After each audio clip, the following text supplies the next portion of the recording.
Well, hello, Real Life Church. How's it going? So glad that we could be here today with you. If you don't know me, my name is Michael. I am one of the pastors here today. And Dave is wrong. I am not the number one pick in the draft. Rusty will always be the number one pick, and I'm glad for that. So, but yeah, hey, want to welcome you inside, outside, and those watching online as we continue a series that we started last week called Mastermind. And the premise of this series is simple. We believe that our lives are always moving in the direction of our strongest thoughts. Let me say it again. We believe that our minds are always moving in the direction of our strongest thoughts.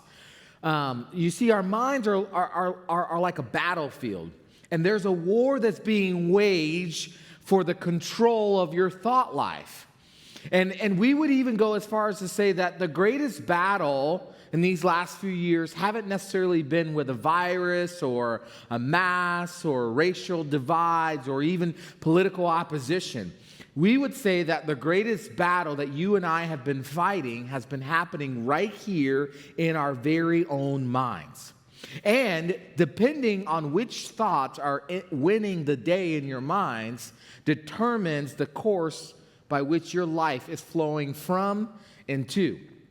So last week, Pastor Rusty kicked off a series called Mastermind. And if you missed last week, don't worry. We have it available on our website on demand, or you can view it on the RLC app or right there on YouTube as well. And you can get caught up with a very great message that Rusty gave last week that we believe will be timely and helpful as well. And if you haven't had a chance to, we'd love for you to get on the RLC app and turn on the notifications for the daily scriptures. So each day a scripture will come to your phone, and it will help you begin to put those great thoughts in your mind each and every day.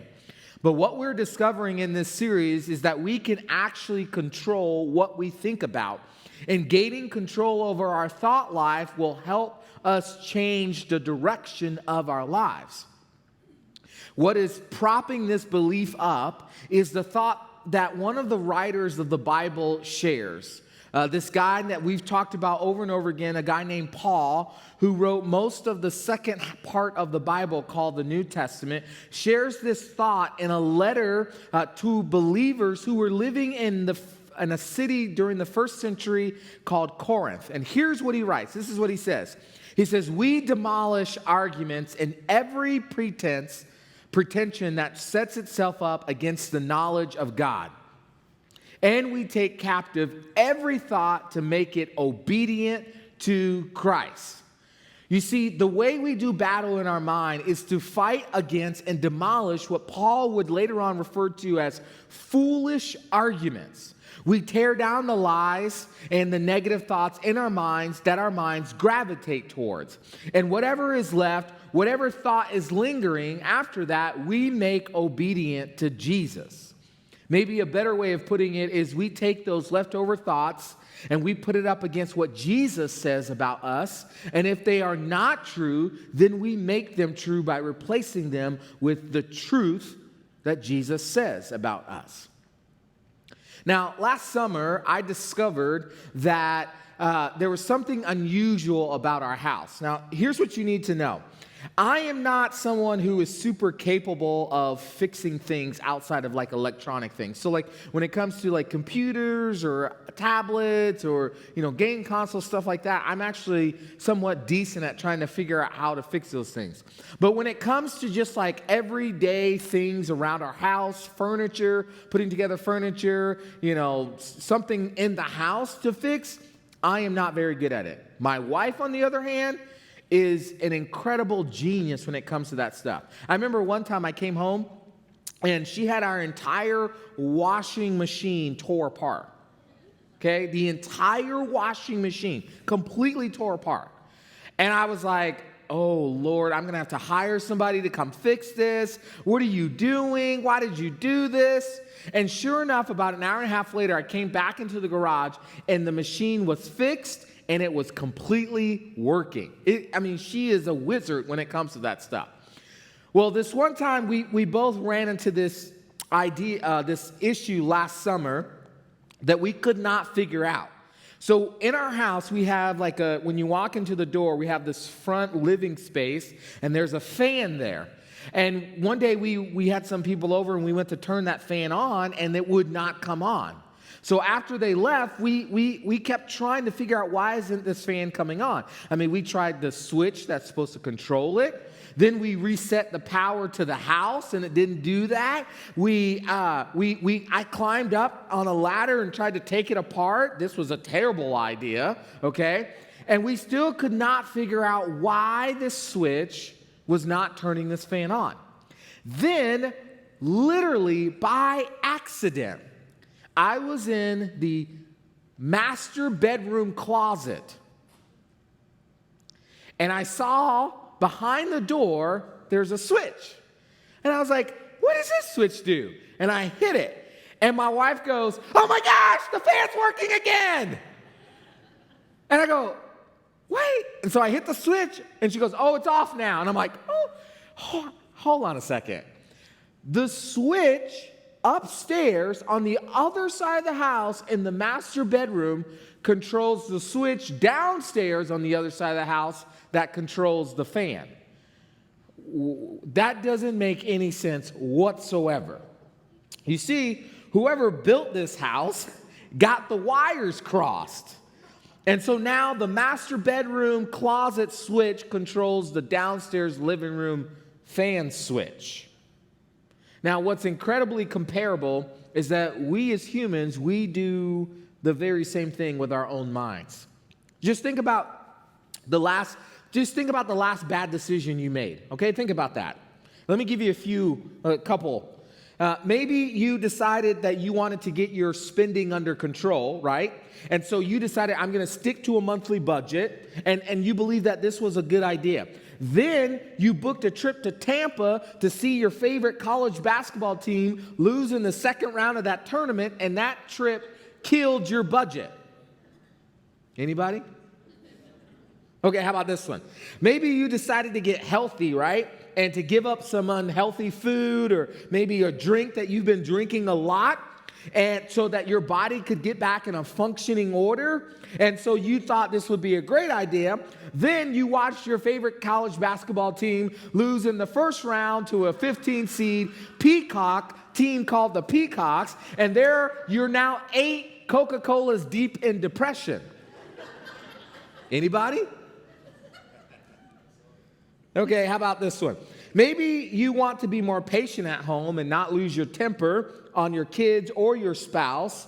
Then you are suddenly thrown into a situation where you're at home with them for 24 hours straight, and you're having to homeschool them, and they're on virtual school, and your kids are driving you crazy, and you lose your cool, and you snap on them, and you wish you could take back the things you said. How many of you have done that? Now, I'll be the first to admit that I've done many of those things, especially the first two, for sure. All right? And what happens afterwards is we think to ourselves, why did I do that? Why did I do that? The answer is simple yet complex. Our wires can get crossed in our brains. You see, here's what we're learning about our brains. When we have a thought, our brains create these things called neural pathways. Okay? They create neural pathways. Rusty mentioned this last week. But these pathways work a lot like a path or a trail that you walk on the ground. So as you walk on a trail and you learn it, it's easier to walk on it again and again, right? Because you've walked on it once, so you trust it and you do it again. Well, neural pathways are the same way. Once you have a thought, your brain creates a neural pathway that makes it easier and easier for you to think that thought over and over again. Which, when we're thinking good and helpful thoughts, that's a good thing, right? It's a benefit. The problem is we aren't often always thinking good and helpful thoughts. That's why we can so easily give into our impulses and make bad decisions, because somewhere in our life, our brain became rewired in that way. Now, the good news is that we're also learning that our brains and our decision makings don't have to stay the same. A fascinating fact is that our brains are always growing and can change over time. And you can prove that because every time we think a thought, it becomes easier to think that thought again and again. Let me say it again. Every time you think a thought, it becomes easier to think that thought over and over again. And this speaks to, again, what we mentioned earlier and one of Jesus' followers, what Paul wrote about, that we have the ability in Jesus to demolish every argument and pretension that sets itself up against the truth of God. This is like the electrician coming in and rewiring the faulty electric job. We can literally rewire our brains by training it to think new and better thoughts. Paul writes that we can take our thoughts captive. We can make our thoughts obedient to the truth that Jesus speaks over us. Now, if I were you, I would be asking the question, okay, so how do we do that? Okay, Michael, how do we rewire our thoughts? And well, I'm glad you asked, since you asked. But before I get to the how, I want to add just a small disclaimer. I know that there are many of us out there whose thought life is not so easily controlled by ourselves. There are imbalances in the brain that lead to chemical diseases like depression that can make it really hard, that can make controlling your thought life really difficult. And for those of you who are walking through this, you need to know that seeking professional help and expertise is 100% okay. It's okay. It's okay to not be okay. And we would encourage you to do so if you haven't already. So what I'm offering today, what we're offering is in no way means to replace that. What we are offering today is wisdom from the Bible to help begin the process of having a better thought life, okay? So what I want to do is I want to take a look at another letter that our guy Paul wrote to those following Jesus in a place called Philippi. And let me give you a little background on this letter, because Paul wrote this letter from a Roman prison, okay? And he was unfairly put in this prison by the religious leaders of that day. And the standards and conditions in this prison was terrible at best, okay? And it could have been very easy for him to write and say things like, you know what, I'm giving up on God, or I'm done with all of this, or I never thought that my life would lead in this way, or God, where have you been in all of this? He doesn't even say that. He actually writes the joy he has over and over and over again. And then he says, do not let the anxiety get the best of us. And then at the very end of his letter, he has one final thing to encourage those who are reading. And this is what he says. He says, and now, dear brothers, one final thing.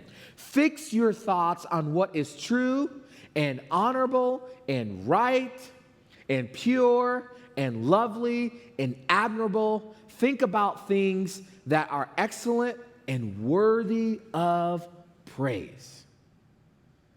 You see, what Paul has designed for us is a filter by which every single thought we have should flow through.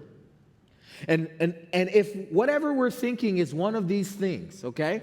So basically he's saying, look, whatever your thought is, ask yourself the question, is it true? Does it, in fact, match up with reality? Is it honorable? Is this thought worthy of honoring? Is it right? Is this a good thought? Is it pure? Is this a wholesome thought? Is it lovely? Is this a beautiful thought? Is it admirable? Is it respectable? Is this a respectable thought? Is it excellent? Does this thought pass the standard of outstanding? And is it worthy of praise? Is this thought worthy of your gratitude? You see, if it's one of those things, then we should think about it. We should let that thought live. Now, why does Paul recommend this? Because every time we have a thought, remember, it becomes easier and easier to think that thought again and again. And if you think that thought long enough, it becomes the default thought in your brain. Paul understood that if we have nothing but negative, impulsive, and selfish pathways, then guess what? We're going to be negative, impulsive, and selfish. But if we choose a new thought and we fix ourselves on those thoughts that are good, that are right, that are true, that are honorable, lovely, admirable, excellent, and worthy of praise, if we have those kinds of thoughts, it will create a new pathway which will lead to better decisions and better outcomes. And another reason Paul recommends this filter is because these are really, if you get down to it, the very thoughts of God. And if that's the case, then this filter becomes the filter by which we are actually leveraging the thoughts of God. And so then those old thoughts are defeated and thrown out because they drag us away from what God wants for us and God's best for us. But those thoughts that we have that follow that list and that filter are the thoughts of God. Now, getting back to the how do we do this part, another translation puts this letter in puts it this way. He says, if there is any virtue and if there is anything praiseworthy, meditate on these things. You see that word meditate, when you think, it's not like the New Age thinking, it's not like, anything like that, it's not chanting. What Paul is recommending is that when you see this word meditate, I want you to think of this phrase, training my mind. Training my mind. You see, when we meditate, we are basically training our minds very much like we exercise our bodies, right? Now, most mental health experts will tell you that physical health is about 80% food and 20% exercise. As you can see, I haven't been doing very much of those exercises, but I'm going to get there, okay? Right? Now, our minds work in similar ways. Right? It's very similar. It's not just what we do with our minds, but it's also what we put inside of our mind. So meditation is focusing our minds and our brains and filling it up with the truth of God. Now, one of those guys in the first half of the Bible who was known to be a man after God's own heart, a guy by the name of King David, talked about this idea of meditating several times in his writings. And so let's look at one of those thoughts. He says this in Psalm 119. I meditate on your precepts and consider your ways. I delight in your decrees. I will not neglect your word. Now, precepts basically means rules. Now, this is God's commandment that we see, the 10 commandments that we see in the first part of the Bible. And what David is saying is that he is going to focus his mind and his thoughts on God's way, and he understands that God's way is the best way for him. David would go on to write this. He would say, I remember the days long ago. I meditate on your works and consider what your hands have done.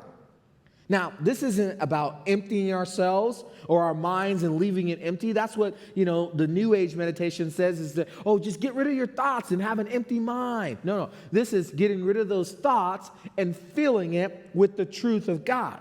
We're thinking about God's presence, God's goodness, His works, and we are filling our minds with the thoughts of God. Why? Because remember, our lives are always moving in the direction of our strongest thoughts. Our lives are always moving in the direction of our strongest thoughts. And if a thought comes into your mind and you create a pathway for it, it will eventually come out in your life as well. You can't have a positive life in a negative mind. And your thought life matters because it's shaping you. And we have to do whatever we can to get our thoughts to a place where they are shaping us for the good. Why?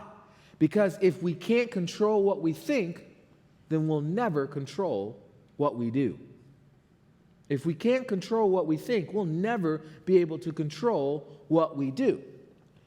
So let's talk about some practical ways in rewiring our brains and filling our minds with the thoughts of God. Rusty mentioned this last week, but we have to identify the strongholds that are holding us back.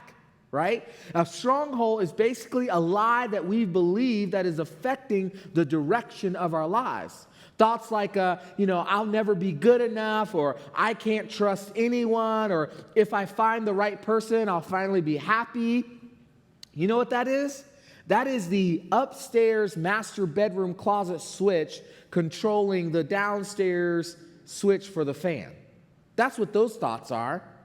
You see, the wires have been crossed, and we have to start identifying the lie.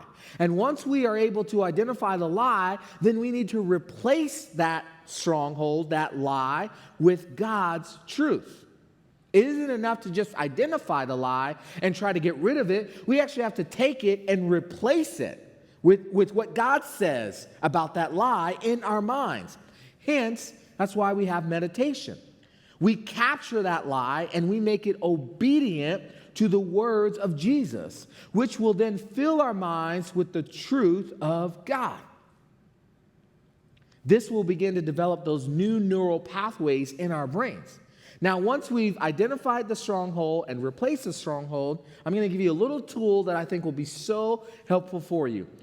Whatever that new truth is that you're replacing the lie with, write it down. Write it down. Now, writing it down causes us to focus even more on that truth because it leads us down this new pathway. And it not only leads us down one pathway, but it creates new pathways in our brain, which will turn to create new habits, better decision making, and better behavior choices. And here's why this is important. And let me kind of show you this process that I have used to help with that, okay? When you're walking through this process, we want you to write it, then think it, then speak it until you believe it. I want you to say that with me, all right? Ready? Write it, think it, speak it until you believe it. One more time. Write it, think it, speak it until you believe it. Now, here's what happens when we do this. Scientifically speaking, we are creating new neural pathways when we do this in our brains. We are basically charting new trails in our brains. And spiritually speaking, we are letting the thoughts of God fill our minds. And we're taking every single thought captive and making it obedient to Jesus. We are focusing our minds on everything that is true, that is honorable, that is right, that is pure, that is lovely, that is admirable, that is excellent and worthy of praise. And so when we have that good thought, we write it down, we think it, and we speak it until we believe it. We write it down, we think it, we speak it until we believe it. Now, I'm sure there are many of us in the room and watching online or outside that have struggled with, from time to time in our lives, the lies that have been told to us about us, and even the lies that we've told ourselves. I'll be the first to admit, this is one of my major struggles in life. My wife can tell you, there is no amount of criticism that you can throw at me that hasn't already been thrown at myself 10 times over by myself. I am my own worst critic, and I'm constantly fighting against myself over these strongholds that I've allowed to become truths in my mind. So here's what I've done. I want to show you this image here on the screen, if it pops up. Maybe it won't. Okay. Well, I created this document. Oh, there it is. Okay. I created this document several years ago when I was just kind of really just, I was just in a low point in my life, and I just felt like I needed to have something for me that I could read every single day that would remind me of God's truth in my life. And I really just wanted to focus on what God said about me and who He wants me to be. And I came away from that time with these three words, these three truths that God has given me that are self-identifying, that I believe He has said, this is who Michael Hinton is going to be. And I put these thoughts on this document, and this sits on my wall in my office. I cannot ignore it because it faces me every single day that I see it. And those three words are this: humble, hungry, and healthy. So every day in the morning, when I go to read and I sit there in my quiet time, I'm reading these words, that God has called me to be humble, that I will operate out of a posture of service rather than a stance of being served. That everything I do, whether it's my spouse, whether it's my kids, whether it's my coworkers, whether it's my church, anyone and everyone, every circumstance, the desire every day that I believe God has called me to be is humble. And then hungry. And what that basically means is that I will do whatever it takes to live out my God-given purpose. That whatever God asks me to do something, wherever God calls me to go, I'm going to do it. And I'm going to do it unapologetically. I'm going to be okay that sometimes I have to walk away from something to go to something else because that's what God has asked me to do. And I'm going to be healthy. I will prioritize my spiritual, relational, physical, and mental health. That above all else, I am a follower of Jesus first, a husband and a father, and then a pastor. And those things will not change, the order by which they are. So every day I remind myself in the morning, during the day, and at night, that God has asked me to be humble and hungry and healthy. And any thought that comes into my mind that contradicts those thoughts, I need to make obedient to Jesus. Why? Because I want my life to move in the direction of my strongest thoughts. And those thoughts need to be God-breathed, God-inspired, and God's truth. And I want the same for you as well. I want you to follow what King David and what the teacher and Apostle Paul, who led and meditate on what God says about you, and not what others have said about you or what you have become to believe about yourself. Find those truths that God has said about you. Write it down. Think it. Speak it until you believe it. And when you do this, you'll begin to experience the power of God rewriting your mind. You'll begin to demolish those lies in your mind and replace them with God's truth. So like if you're a worrier, and you lay awake at night just worrying, well, when you do this, you're going to begin to fill your mind with what God says about worry. And you're going to write it, and you're going to think it, and you're going to speak it, because Jesus says you are anxious for nothing. You can cast your cares on God because He cares for you.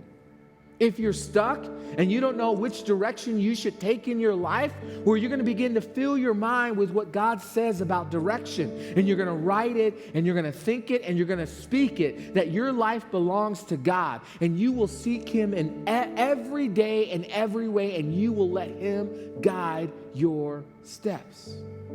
If you're feeling like you're not good enough, well, you're going to begin to fill your mind with God, what God says about you.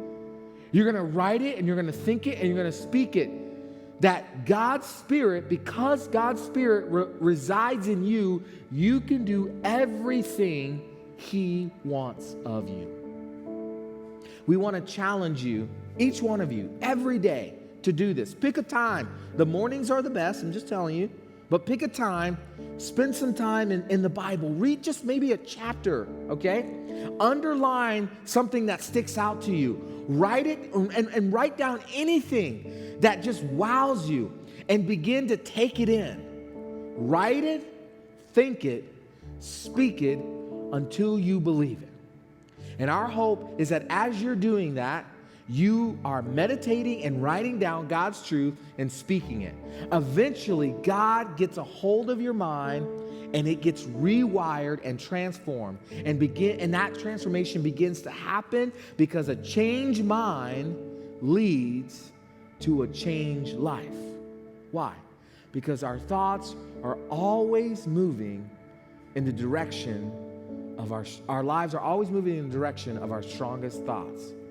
So say this with me. Write it, think it, speak it until you believe it. You know, that's why each and every week when we gather here at Real Life Church, we take communion. Because we are reminding ourselves over and over again what Jesus has done for us. We are putting that amazing truth in our minds that this is how much we are loved, that Jesus would give his life for you and me. And so if you're new with us, you don't have to take this, but if you're part of the house, whether you're at home and you have the elements in front of you or you're outside, you can raise your hand and one of our hosts will bring one to you. We would love for you to share in this just powerful moment and thought with us of what Jesus did for us. Jesus, we take every thought, every thought that comes to our mind, and we want to make it obedient to you, Jesus. Because you have already determined who we are to you. Lord, as we share in this moment and we remember this amazing moment that you gave us by giving us your life, Lord, may our entire thought life be geared towards what you say is true as we write it and think it and speak it until we believe it. We pray this in Jesus' name, and the house said,